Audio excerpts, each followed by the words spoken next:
trong bữa đôi một page mình đấy bài năm pi pon mà page bùm muối bài dương bữa đôi bán đòi còn tái bạt phơi bài này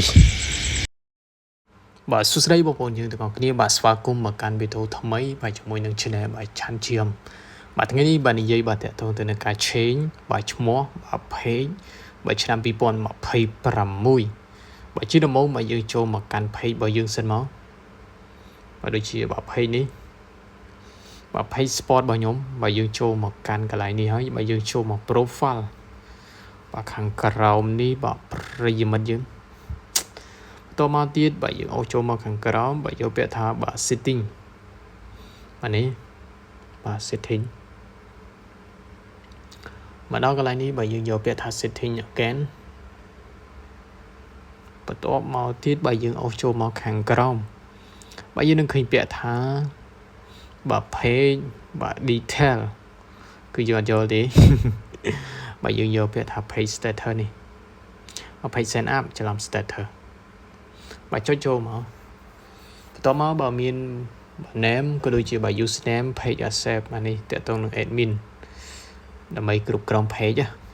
មក page creator បើតើតងទៅ manager មក page status មក page បើ recommendation គឺបើមានទាំងអស់ប៉ុន្តែគោលដៅរបស់យើងគឺបើចូលដើម្បីដូរឈ្មោះគឺកន្លែងនេះបើយើងអាចដូរបានបើក្នុងរយៈពេល60ថ្ងៃបើនៅក្នុងការបើ change ឈ្មោះបាទឥឡូវមានដាក់បាទ12 sport បាទ sport ចេញមកបាទចុចដានមកបន្ទាប់មកបាទយើងចុចពាក្យថាបាទ review បាទ change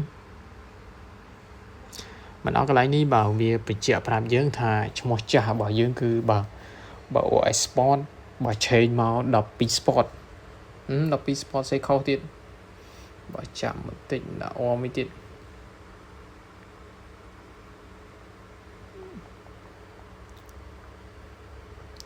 បើម្ដងទៀតបាទនេះតោះមកបើយើងយកពាក្យថាបាទ submit approve បាទខាងក្រោមនេះបើយើងគិតច្បាស់ហើយសម្រាប់ចិត្តច្បាស់ហើយថាដូរអូខេចុច submit for approve មកបើរងចាំបន្តិចនេះបាទ page ហ្នឹងគឺបាទ review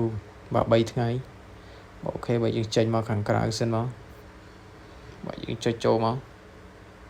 បាទនេះគឺបាទបានជោគជ័យហើយបាទ12 sportបាទ easy very easy បាទជួបគ្នាវីដេអូក្រោយ